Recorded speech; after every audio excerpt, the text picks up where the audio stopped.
Habari gani kwa poma? Mzuri baba. Naona unaoshaosha. Karibu. Sasa hii koti zinakaa ya ndugu yako mwenye amefariki. Sasa hii koti hii. Sasa mimi ndio nimekuwa mrithi wa hiyo nyumba. Umekuwa mrithi wa poma, yani semeti yangu mimi sasa ndio nimerudi hapo kulinda watoto. Yani wa msiani wenye ufire ukimu. Anana ole nyako kala mzi mweno. Sasa hole ndio hapa ndo wata yosi ni waje waangamie. Kwa hivyo nyako nderesi obulwale, si ndio? Sio kama ndio kumulwale. Mimi nimesema mimi ndio naridi hiyo mali. Unaridi sijakata. Nisi wewe nyako ndio obulwale. Sasa kulwale vitu gani bana, kwambia mimi ndio naenda kulinda hiyo watoto, unasema utalinda tu acha watoto wa mtu kama hujakutana na bibi yake. Sasa hiyo ni kunifikiria vibaya. Hapana. Kwanza hii koti kwa nyumba yangu hapana, peleka tu huko koti. Sasa mimi siwezi waje watoto wa tata yangu wa ndugu yangu. Basi amua ni mimi ama watoto wa ndugu yako. Wewe umeona tu huyo mwanamke venye bado ni mdogo ndio akili yako iko huko. Walanda rako kwa shihutu shishota. Ese ni mkaparasi sio bichinga nalo.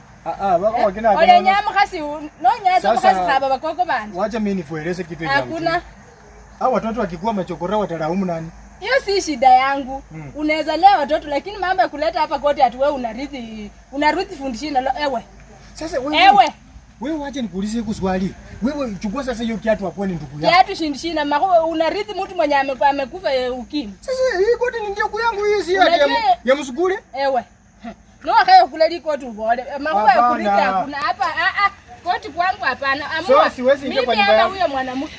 Hapo ni mawili. Mimi ama yeye. Kitu yenye iko kama hutaki niishi hapa. Wewe enda basi. Hata mimi nitapata basi wa kunirithi kama wewe bado uko hai. Nikupate. Unipate fundishina. Nikupate wewe sio ndio kuolela. Kalisema kwa Mungu alafu isieta. Wewe jifanya hapa ati mkabarasi. Mimi ni mkabarasi utaniridhisha na wanawake. Nitakutoboa. Anaenda kaena anola kaenda kutoka mati kano. Basi acha kuyiya zo fundu kumiando mbukurutisha.